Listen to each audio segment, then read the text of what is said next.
Welcome to episode 19 of the WINS live interview series. I'm Amy Sheridan, host and founder of WINS Media. The mission of this series is to elevate the visibility of women in sports and entertainment by creating a connected environment for authentic storytelling. Thank you for joining me as I interview influential leaders from across sports, entertainment, and beyond. Today, my guest is Jessica Smith, who is the head of revenue for Angel City FC. Jess oversees revenue for Angel City and is responsible for the 10% sponsorship model, where funds from each partnership benefit the club's pillars of equity, essentials, and education. Previous to Angel City, Jess held similar roles within MLS, NHL, and the MLB. She is a proud mom of two young girls, which we'll get into, an OU, Ohio University MSA graduate, and she has a passion for building revenue models with purpose. Welcome, Jess. Thank you. Thanks for having me. As I mentioned, it looks like I'm very Christmas themed. I mean, I do love Christmas. That was not super intentional, but I'll embrace it for today. It's festive. Yes, exactly. It works, and I love it.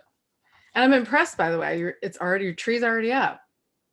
I'm not even mad. I'm impressed. I mean, we could quote Elf all day. So like, if we want to do that, if that's the point of this interview, I'm here for it. We can do Elf. We'll come back to that. We'll do that. Perfect. All right. So let's start the interview. And I like to start with the state of where things are today on the business front. And you're the head of revenue at Angel City. So before I jump into that question, so head of revenue, this happened for you during 2021. This was a promotion for you? It was, yeah. I joined the club as head of corporate partnerships. As ticketing started to amp up, I was an active member of building that side of the business. And with that came the promotion officially later this summer to head of revenue. That's incredible. Thanks.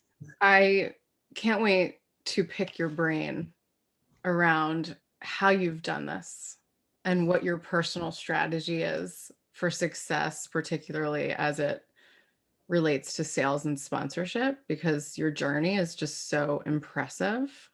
Thank you. But let's start with, what's the latest at Angel City right now? I see so much amazing stuff coming off of your channels and the Angel City channels, which, by the way, your team does an incredible job at promotions. Thank you. I mean, I follow it all, right? But I can't go on to social media without seeing something being announced around whether it's a new partner, and there's so much that's been coming off of that channel alone, or whether it's the release of the jersey or release of the logo or imagery. And it's really been incredible watching it unfold. Yeah, our PR department is very busy. We have a lot happening, and we always knew this time of year specifically would be busy, not only because it's end of year, so everybody's, previewing what comes next, but for us, we're entering into our inaugural season, right? So now's the time where, a year ago, we were an idea and a brand, and we were telling people what we were going to do. And then we went out and did that, right? So we built an incredible partnership portfolio. We hired incredible operations team on our soccer side, with like sporting director, Eni Luco and team. And now we get to build players and we get to showcase what our partners are going to be doing for our fans and our community firsthand. All the work that we talked about doing, we actually get to complete. So to their credit, they have a lot to talk about and they are trying to find the avenues to make sure that nothing gets lost, because everything that we have gone to market with, we work to do that with purpose. And then when it comes to right now with our players and starting to announce that piece of our business, a big reason that we exist, like the reason we exist, is to push towards equity. And some of that includes voice equity, right? And making sure that we are ensuring that we're giving as much likeness and shine to every person that joins our ecosystem, especially those incredible athletes that will be joining us on the field. Yeah, I mean, I like the use of the word shine, giving shine to sort of every aspect, every person, every puzzle piece, if you will, that kind of makes up Angel City. And it's definitely working. It's definitely coming through.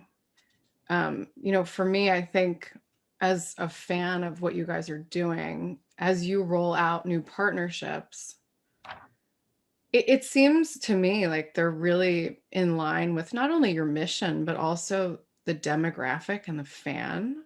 Yeah. And I'd love to hear a little bit more about, an example or two, and I can think of them myself, but you can speak to this way better than I can, of the partners that are coming in and the connection between the mission that you guys have, the mission of those brands, and the customers that they reach. No, totally. So Yeah. in all of our conversations, and it's interesting, right? When we went to market, of course, I had some general things prepared. I had our valuation ready. I had a category analysis as to like who we should be going after, just based on the understanding that yes, finance is the number one category for all of sponsorship and all of sports. But we very quickly learned through some conversations and how we wanted to approach this, given our purpose-driven model, that it was more about targeting companies that we thought we had a shared alignment with and just having honest conversations with them about why we exist and what our motivations are, how we're going to make that a reality, and how they could truly be a tangible piece of that, while also getting all the benefits that they would from a sponsorship. And what we found is, we're a sports property, of course, but our partnership model is really sports and purpose and pop culture mixed in one, right? So it's not being evaluated next to another traditional sports sponsorship. Like, am I going to do this market or this arena or this specific demo? It's really a buy that brands can make where consumers know immediately what that brand stands for. And that's pretty hard to find through any avenue, is to, do any marketing campaign, any affiliation, any endorsement deal where consumers would say, wow, that brand stands for pay equity, they're beside this property. And what we're seeing right now is brands want that. And brands want that because a lot of them are starting to do this seeking on their own.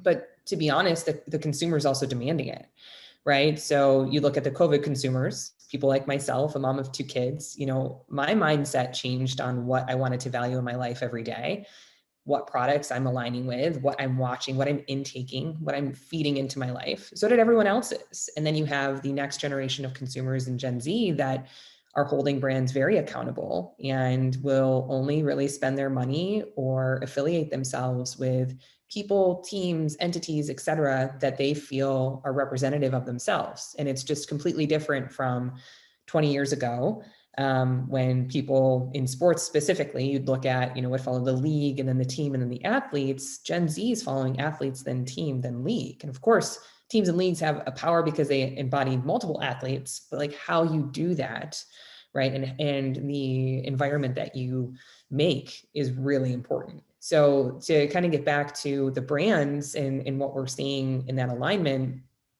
we go in and have that conversation with them. And then to your point, we have a lot of brands that you're not seeing in traditional sports sponsorship, right? We have Birdies, an incredible footwear brand, group of 2 women founders who wants to make sure they're empowering the next generation of women. They've already been doing the work on their end. They saw us doing the work and we talked, we're like, can we do this together, right? And we provided an internship program that we'll continue to do through high school diverse women that will get access into both sports and fashion, because we viewed even college as a hindrance to, making sure that we could create an equitable playing field there for access. We have Curator, Rachel Zoe's brand, and Subscription Box. We've got Klarna. We were their first ever sports partnership. They're a $1 billion unicorn, in the globe. And they chose Angel City because they're not coming in to just be a competitor in that space. They're coming in to say, for them, they do incredible environmental work. They've always led with purpose, and a partnership with us fit the bill as to like how they wanted to come to market that way. And from my seat, it's just been so fulfilling, both personally and professionally, to be out in the marketplace talking to these brands that candidly I've been talking to for over a decade of my life, right? Trying to figure out which projects we'll work together on, and when it makes sense for them and us to work together. And certainly it's always dependent on who I have the opportunity to represent at the time. But to see how we've been able to build these together and see the appetite for the purpose from the brand side and how important that is to them, and to see them continue to show up, has been unbelievable. And I think they want to be a part of also showing the marketplace of holding teams and leagues and agencies, et cetera, accountable to that's how they view partnerships. Because if they build partnerships that way, the market will adapt to that. And really what we're seeing is this brand alliance, right? Like our partner portfolio, when you look through it, like, oh, Gene Walker, oh gosh, that makes like so much sense, right? Like there's like a lot of those moments where the brands have already been doing some really good work. Angel City is doing the work too. And then when we come together, people can see what we're going to be able to do side by side, and then follow that, to your point, on some really incredible content and marketing, et cetera, that's just getting started. Yeah, the more I listen to you talk about it, and it just gets better and better every time we talk, right? Because you've gone further and further down the path with Angel City, and you've continued to roll out these incredible partnerships, but it really does feel like a membership. And I know that's how you go out there in a lot of your marketing and your approach. It feels like a membership to the partners, but it also feels like a membership to the fans, because I think you're building up so much excitement and energy for the fans around that moment that they get to step into this experience that they've been looking forward to for so long. I think there's sort of this expectation that they'll walk into this environment that was built just for them, right? With partners that they want to hear from and companies that they want to buy from. And that's so magical. It is. And I think, some of the companies that we've been able to secure as partners were companies I already personally supported. Like I've been a ritual vitamin taker for years, right? And so those moments of seeing that come together in the same ecosystem, to your exact point, for like our demographic of people that want to be a part of a community of change makers, feels great, because it's traditional but untraditional at the same time. Right. Right. So I wrote down a lot of really important words, and hopefully we'll get back to a couple of them here. But one of them is, I already mentioned it, membership. One of them's ecosystem. We talked about the word that you used, shine, pay equity, sports, pop culture. There's so much going on here. I continue to be amazed by the work that you guys are doing, again, by the way that you're promoting it, that so many voices are behind it. I mean, there's so many people championing this brand that, again, you can't not see it. And so congratulations. You guys are doing an amazing job. Thank you. A lot more to do. I think all of us feel relentless in our pursuit, but also are working to feel proud of what we have accomplished to date. But we're not even close to done yet. Yep. Well, you should be proud, right? But keep up the great work.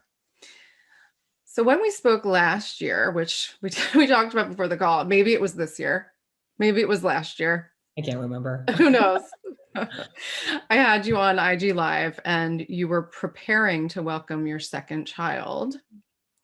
And, it seems like things are going really well on that front, at least from what I see through the lens of Instagram and Twitter, two different platforms, which, on Twitter, I think sometimes you give us like these real moments in time that are hysterical. And on Instagram, we get to see the fun pictures of you guys, you and your family. And it's just beautiful to watch. How has your journey in parenting impacted your perspective as a leader is one question that I have for you. And then the second part of it is, what are some of the things that, after becoming a parent, make you more effective in your role, within Angel City, but your revenue generating role as well? Yeah, becoming a parent is transformative in ways that you could just never imagine. And that experience is different for everybody, right? There's some highs, there's some lows, there's some difficulty. And I think for me, that's really what I've had to learn to embrace in all fronts, is that I am not in control of anybody, right?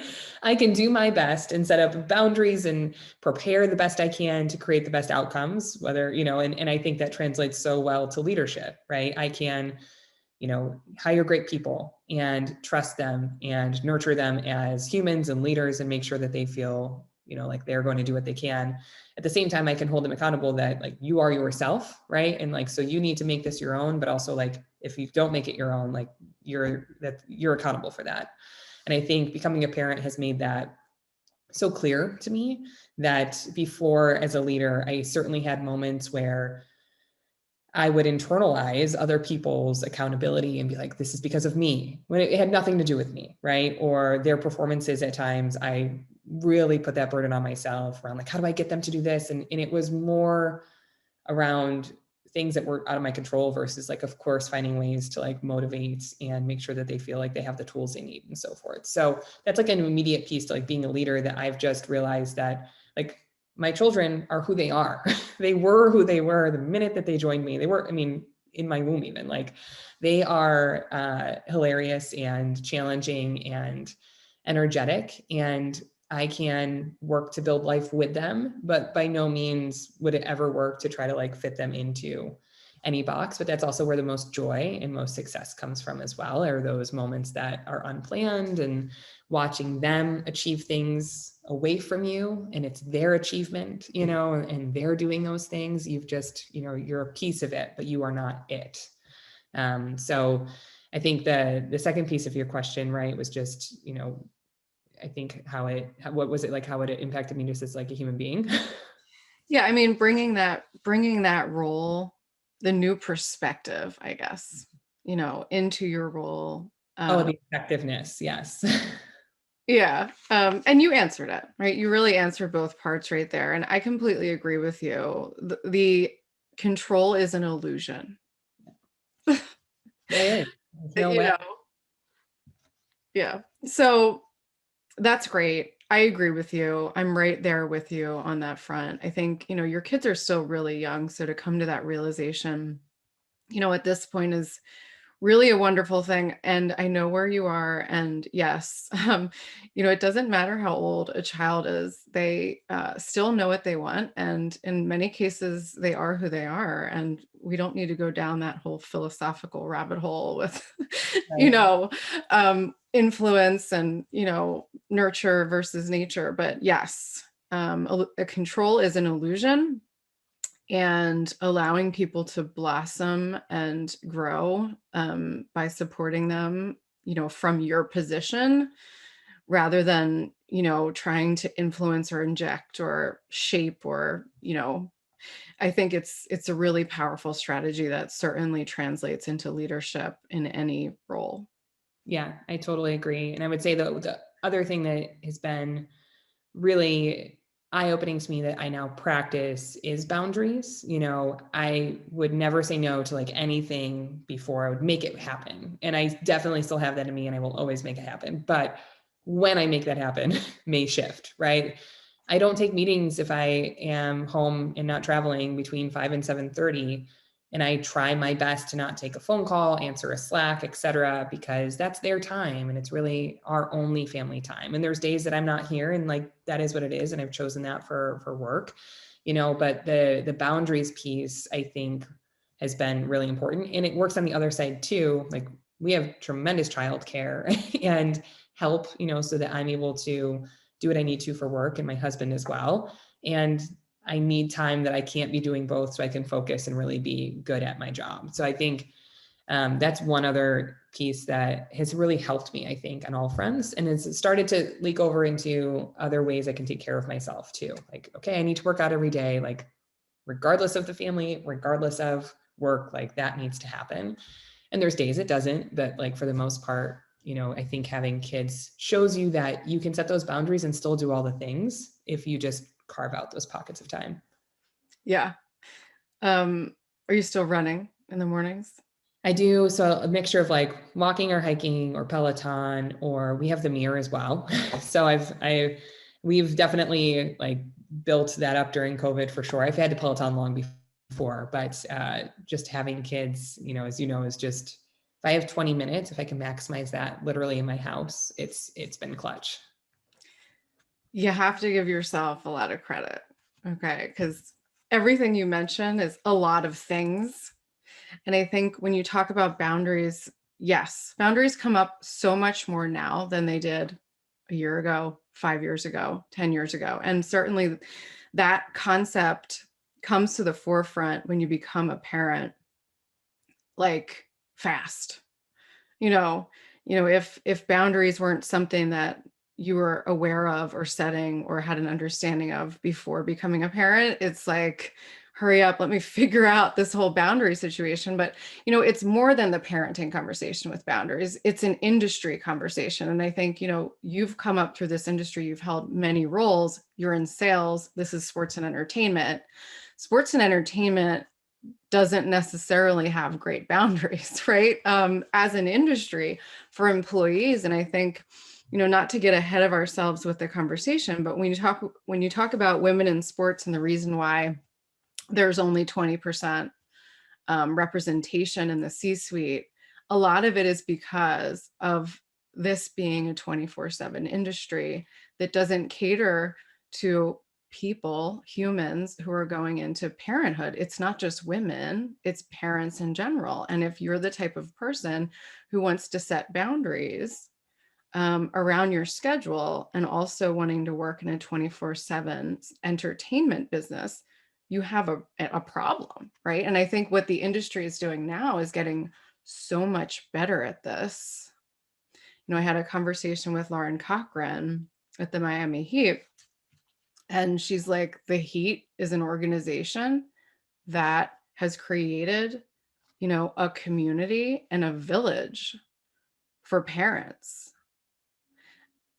I look back 10 years, I'm not seeing that, right? And so I think that's the beauty of where we are today. We're just at this place and this crossroads where we can have this conversation and you can say to me, yeah, I was promoted this year. I also had a baby.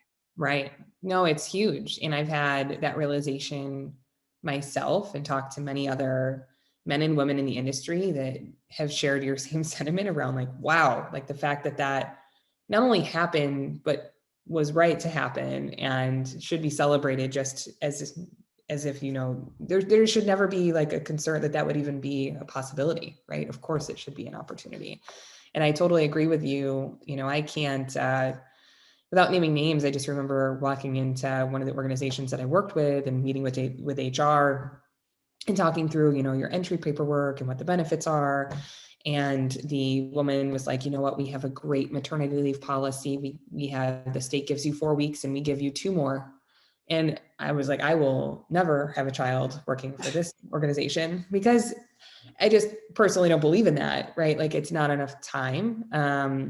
And our industry pulls on nights and weekends and everything else, and as you're welcoming a new human into the world and you're worried about your own personal health and safety at the same exact time, it's just not appropriate. And I think it's completely demotivating to parents. To your point, it's not just women, but you're really forced to choose instead of having the opportunity to cultivate environments where, yes, like, am I going to have to be at our games? Of course. And I want to be there. That's like what I've built. But are there other ways that our lives can be flexible that allow me to be present with my family versus being in an office 24/7 plus games and events? Absolutely. And COVID has shown the world that. And I think there's so many organizations, I'm shocked to see having people go back to that 24/7 office, like you've got to be here. I think they're going to lose a lot of talent and I think they're going to struggle with it. And I think we're at a crux in time where people are looking for both of those things. And I can say honestly, like I've never been more effective. I don't know if you feel similarly, not only since becoming a parent, but also with having more time to work from home, to have this lovely Christmas backdrop. Yeah. The days I work from home, I mean, I power through a significant amount of work. Now, I love to balance that with in-office time and spending time with people, and certainly have been back into traveling and spending time with clients and networking and speaking engagements and so forth, all very important. But we have to be able to give people the opportunity to find their breaths of air, to dive back in and operate within this industry at a high level, but not burn them out so that they leave when they have to choose between personal and professional, because you shouldn't have to. Right. You shouldn't have to. And it's changing. I think we can both attest to that. The environment is changing. And I think the pandemic, it's given organizations the opportunity and the space to reimagine the model. I think, you make a lot of great points. I think it will happen. And for the organizations that are trying to go back to the old model, okay, That's fine. You know, like to your point, you might lose a lot of talent because it does exist elsewhere. But I love just that wave that's sort of forming, right? And that opportunity that we have to influence these elements of the industry.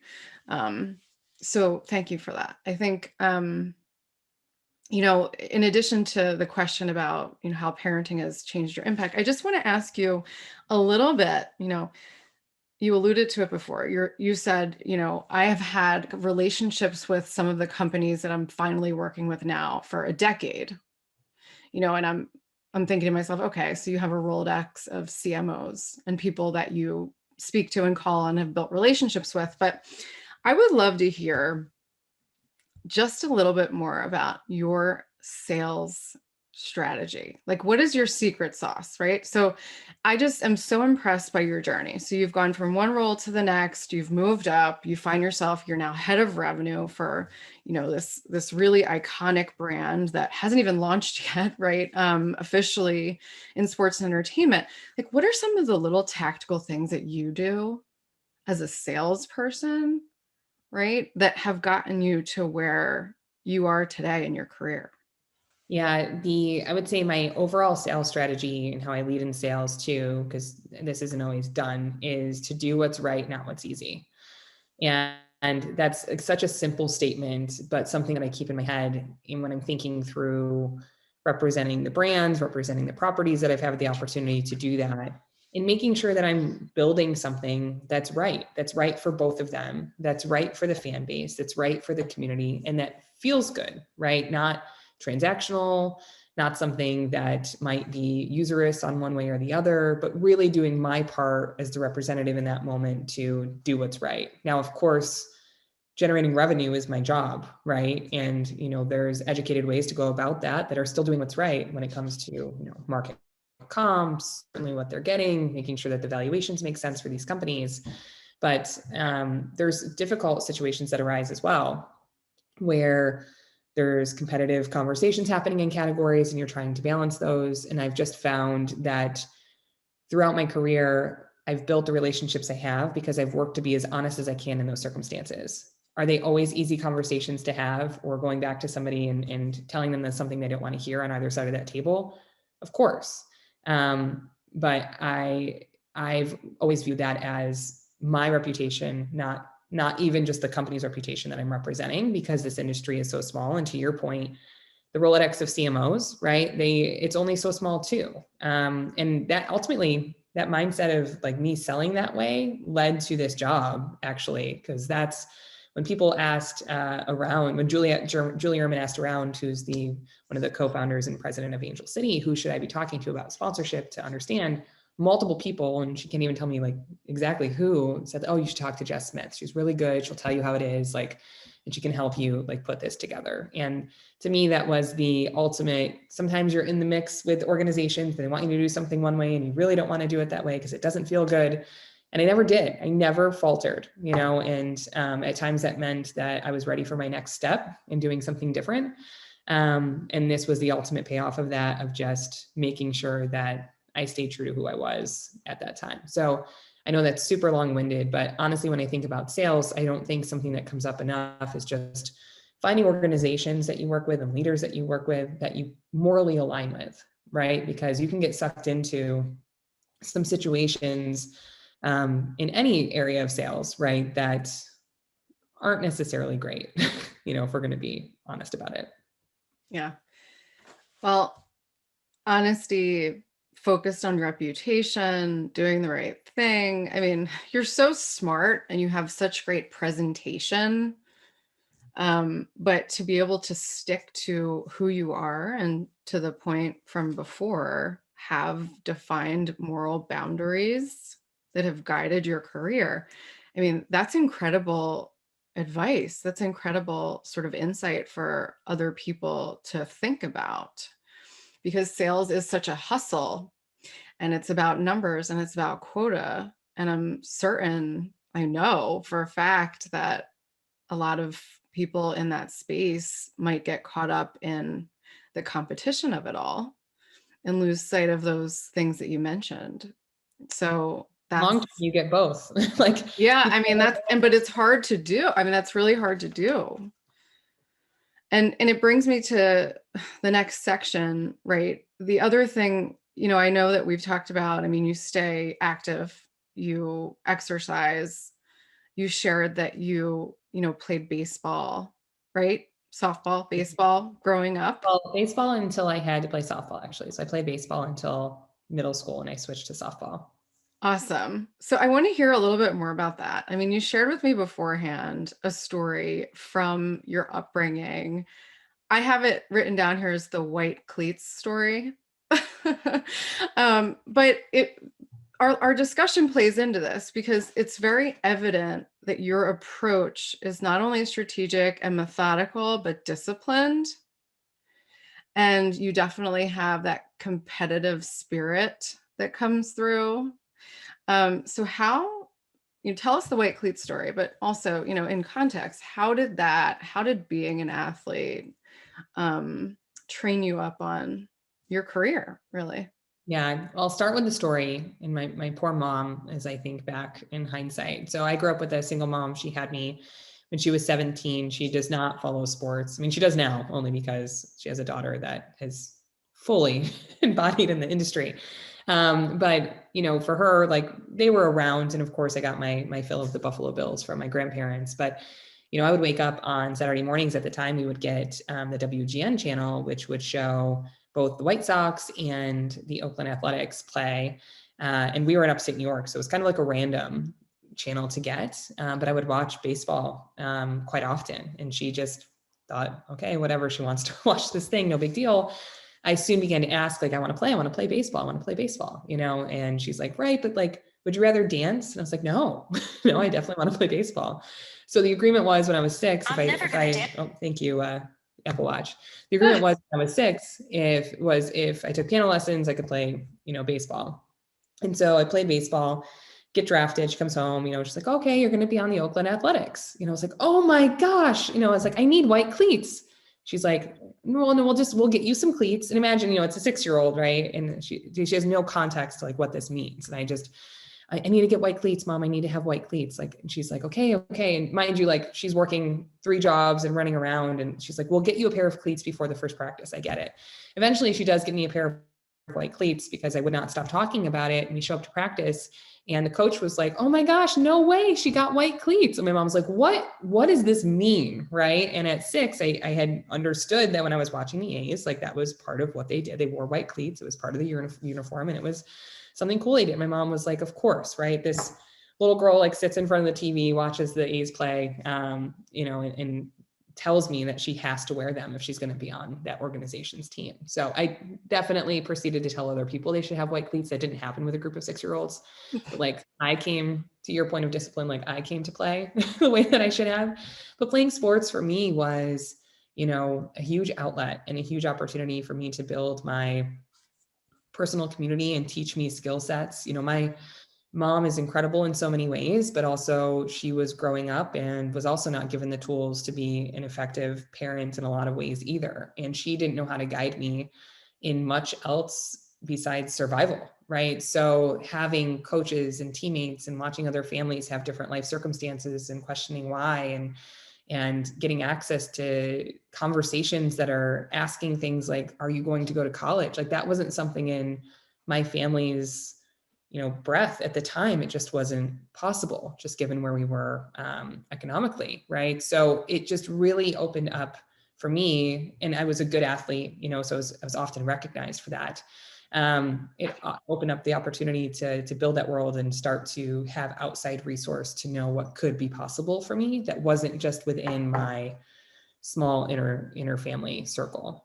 So I fully credit that with sports, with giving me the skill set that I have, and ultimately gave me the motivation to also want to work in this industry and provide that back. Love the story. The coach got it. Yeah. It's like, oh, it's great. My mom's like, I have no, she's like, what is it? Right. Imagine like having no idea. And everyone's like, oh, the white cleats. She's like, I had no idea. My poor mom. I mean, it's sort of full circle when I hear you talk about that because, we talked about becoming a parent. And we talked about the sort of nature versus nurture and the boundaries and letting a kid kind of become who they are. That's what you did, right? I mean, you loved the sport, you watched the sport, you knew how you had to show up because you had paid attention and you had studied. And, I think you're bringing that along with you, you had all of these qualities as a 6-year-old that you've just honed and grown and matured, into the roles that you've had, but you clearly know the business. You've studied the business. You pay attention. You show up, right? And I love that story because it really is like the theme. I see it as a theme of your kind of development through the industry. So that's hysterical. I'd like a picture of that if you have one. I need to see if my mom still has one of me on the A's, because it existed. The typical like hat that doesn't fit, knee up, bat over like the knee to ground. I So need it that. I need to see it. definitely was a thing. I'll have to check with her and my grandma. That is awesome. Well, I wasn't a good baseball player. I think I tried softball and father's pitch and couldn't hit and decided this was not for me. But played many other sports. But I laugh when I think of baseball. For me, it was like, yeah, I can't hit the father's pitch. I think I have a problem. Like, this one's not for me. There's plenty of others to choose from. Yeah. So thank you for sharing that story. I want to talk a little bit more in a different context about women in sports. So you shared with me prior to the interview, your proudest career accomplishment has been building Angel City as a club where mission and capital coexist. And it's super clear that that's authentic and it's real and it's happening. You said that you and the team are holding yourselves accountable while setting the bar for women's sports and revenue, allowing others to replicate it. Can you talk about the bar you're setting? Paint the picture of how, in your perfect world and vision, other organizations can replicate what you're doing. Yeah, well, I'd say first and foremost by building something with purpose, right? So by making sure that whatever is unique to the property or the team or the athlete or whatever you're representing at the time, that you're building something that actually has purpose that helps propel women's sports. And there's a variety of ways I think that you can do that. So setting the bar for us, in the revenue side is important that the industry gets used to, in our opinion, spending what's warranted for women's sports, right? So the industry has really valued things, and it does this often as people are trying to understand in negotiations, what are you paying for what and why, right? And that's a valid question. And not all of sponsorship is measurable, right? Like there is that feeling I spoke about before of empathy, and there's not necessarily just impressions that need to be understood with the value of that. The impressions may be less, but the impact could actually be greater because you could be right. So like that's the conversation into why sometimes there's 5 different people at the table with so-and-so's agency and your agency, and everybody's sitting there kind of working through these things. But it's also been something that's inaccurate, that teams are devalued, some at their own doing and some at the industry's doing, right? With, well, this is historically what I've paid for this, is like the answer. Or in comparison to all the teams, this is what it is. Well, that's wrong, right? Because the teams haven't necessarily had the resource or been given the resource to hire somebody to build out platforms, like around specific assets and like understanding what they should charge for them.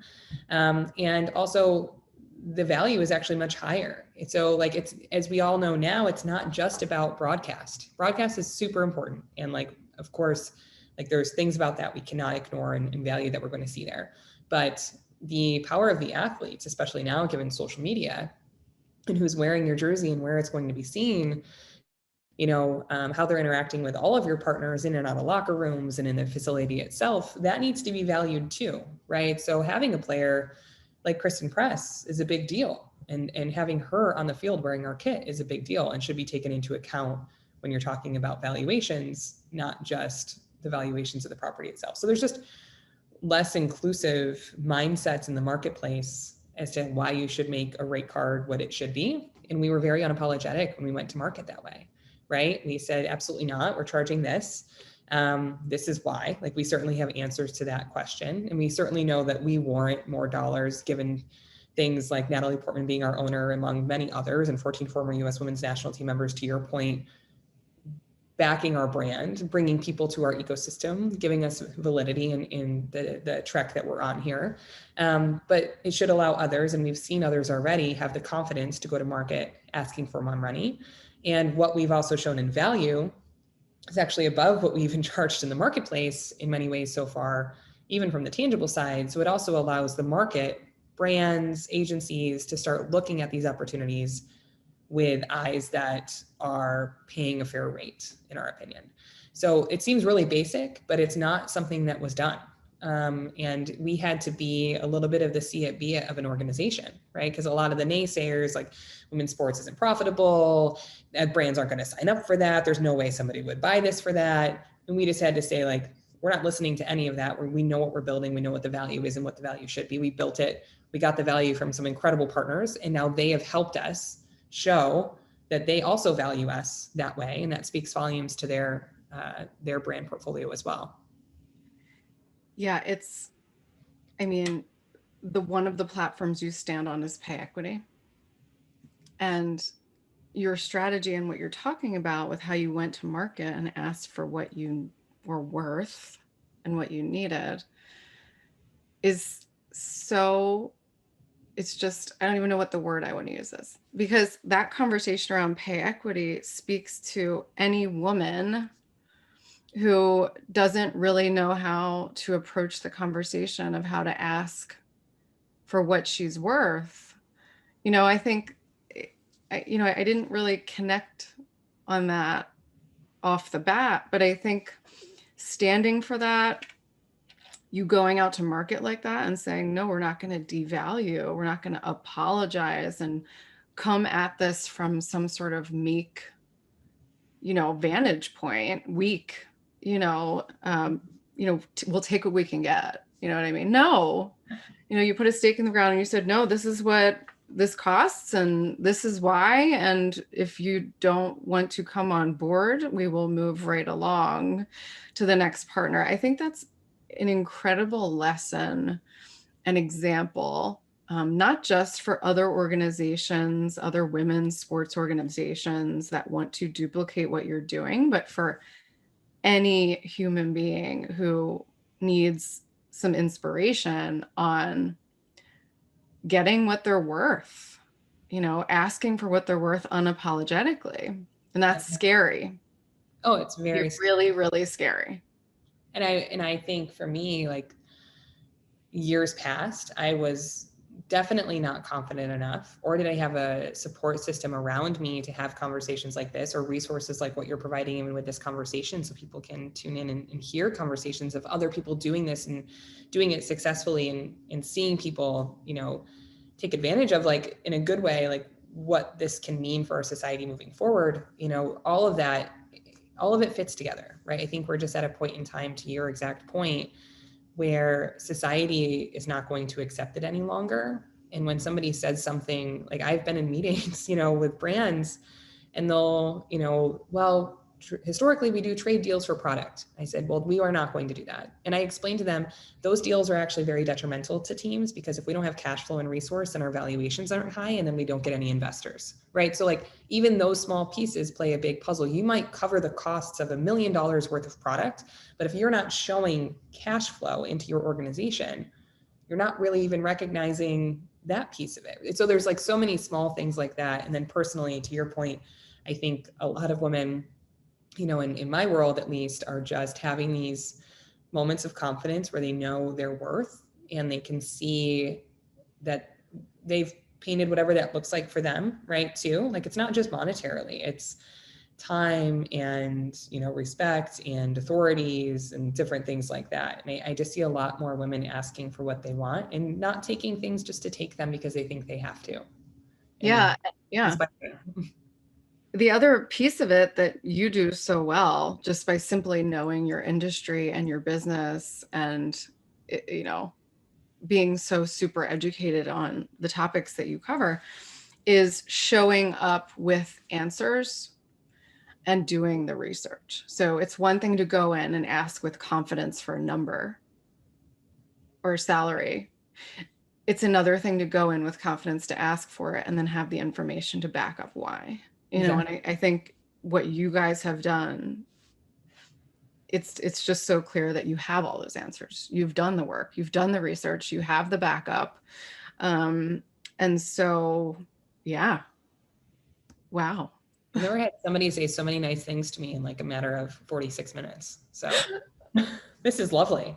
Oh, no, I mean, but it really, for me, it's so inspiring, and it's so important for other people to hear this. It's so important for other women to hear this and to understand, yeah, sure, Angel City, that's awesome. It's cool. It's like the new trend. That's cool. No, but this is what it's about. Yeah. When a lot of people doing a lot of work, like propelling it forward on all parts of our business, like with that in mind, for sure.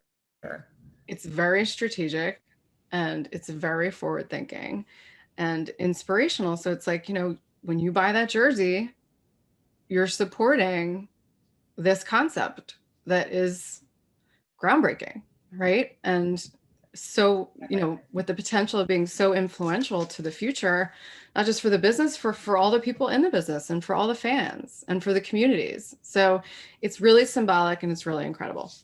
So let's wrap this up with your wins. And we talked about this on IG Live, but things have changed for you. Things are moving forward. We're almost into 2022. So what wins are you working to, either personal or professional, as we go into a new year? And how can we help you get there? Yeah, I would say, so I'll start with my personal wins. So my youngest is starting to sleep, which is great. So what I'm manifesting is taking my mornings back, which I am like, cannot wait to do. So I'm historically a 5 a.m.er. When I get a full night's rest, I wake up at 5, I get to work out or read or catch up on email if that's what I want to do, but really just set up my day in a way that feels good, where I get that time alone. I definitely have been feeling very flustered. The hardest part was going back to work and not sleeping over these last few months. So that window is not only crazy with getting my oldest off to preschool, but like there's no time for me to look at anything personal. It's just one thing after the next, right? So my personal win that I'm going to put out there that's going to be close by is that I'm going to recapture my mornings and spend that time for myself. And one thing I've been working on, so really like every month what I do is I go through a process where I just make some affirmations, right? And one of the things that this month that I'm working on is making room for fun, which is really difficult, right? Because of how rigid having 2 kids and work and, all the things are, but making it a point that when I have a neighbor that says, hey, come up for a drink at like 9 o'clock at night and I want to go to bed, being like, go have the drink, like just go do that. Or, we might have groceries in the house and like something planned for dinner, but we feel like going out that night. Like, let's do that and not worry about the 2 work calls my husband and I have to take, but like say yes to more things that will bring that back into our lives. So very much looking forward to that, especially around the holidays, just recapturing that for us. And then professionally, so for me, like I have such incredible teammates that I've been able to bring on our revenue department. We are hiring like crazy, and hiring is the most important thing that you can do as an organization when you're hiring people to represent your brand, accomplish your work.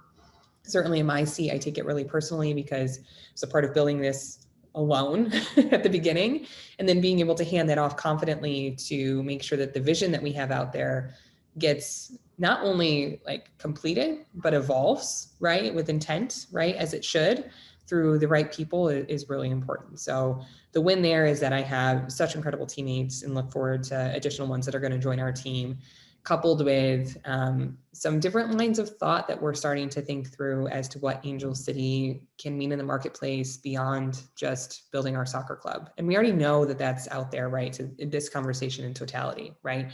Like our merchandise has been sold in 49 states and 31 countries, and we just launched. So people are looking to us as a beacon of sorts. What are we going to do with that responsibility? I think is what's on my mind and what's coming next. And there's some different ideas that will allow us to, I think, really hone in on our continued purpose and why we're here. And that it's not just about us, it's about others. But that also continue to maybe disrupt a few other things at hand. So I can't share more yet, but there's some different things in the works there that I think maybe by mid next year we'd be able to talk about if all goes well. That sounds really exciting and fun to be part of on a professional level. And on the personal side, take back your mornings. Yes, it's my goal. And who would have thought my life goals? I just want to wake up at 5 a.m. and have an hour to myself. I know, it sounds crazy. It sounds crazy. Like I'm saying it out loud and just saying it, I'm so excited. I'm like, what am I going to do with that full hour? But it is, I enjoy it. I do. I get it. Believe me, I get it. And so when you get to the point where you're not so exhausted that every moment of sleep is valuable, and you can say, you know what? I'm up. It's 5. And here I am. And I get to choose what I do alone for the next hour in a very quiet location. That's a huge win. Yes. Coming out of sleep survival. Like I'm still in sleep survival, where like I'll take any ounce of sleep I can get just to function as a human being. Right. So, yeah. But we're close. She's down to 1 wake up. I think we're close to full night sleeps. I'll let myself enjoy that for a couple of weeks when it happens. And then I'll yeah. Yeah. And you know what? I love that you're also making room for fun, because when you talk about like, oh, the neighbor invited us over for a drink, I'm so exhausted. It's like, even, you know, the sheer fact that you're thinking about going for that drink is like, you're getting there, and maybe you're wearing your sweatpants, and that's okay. You know, but I'm good for you. And congratulations on all the success, and, you know, the baby, you know, this year, and the promotion this year. I can't wait to see what you're going to do next year with Angel City. And thank you so much for your time today. Yeah, I'm happy to be here. I always appreciate the opportunity to talk about myself. No, I'm kidding. to talk about, you know, I think what we're building and how it's really impacted me personally too, you know, because this is mine, and like something that's fulfilled me, and from my journey around the industry, and to our points earlier around what fulfills us, you know, and what makes us get up in the morning, but also what allows us to be moms, you know, at this stage in life too. And so I love hearing other people's journeys as well, or people making their journey, you know, in real time. Like, no, I'm going to have those different elements for me, or, you know, and what does that look like? Right. Well, keep up the great work. You're doing amazing. And I can't wait to talk to you again soon in 2022. And, you know, when everything comes together for the team, and, you know, it's been great. It's always great to chat. I love that for the history of time, we'll always know when we spoke. No matter when you're tuning in to this great link on YouTube, you're going to know exactly when this recording took place because of my wonderful decorating skills. Yes, but on the podcast, they'll never know. That's true. And definitely don't know now that I've said it 6 times. That's okay. There's editing tools. Perfect. All right. Well, have a great weekend, and we'll talk soon. Sounds good. Thank you so much.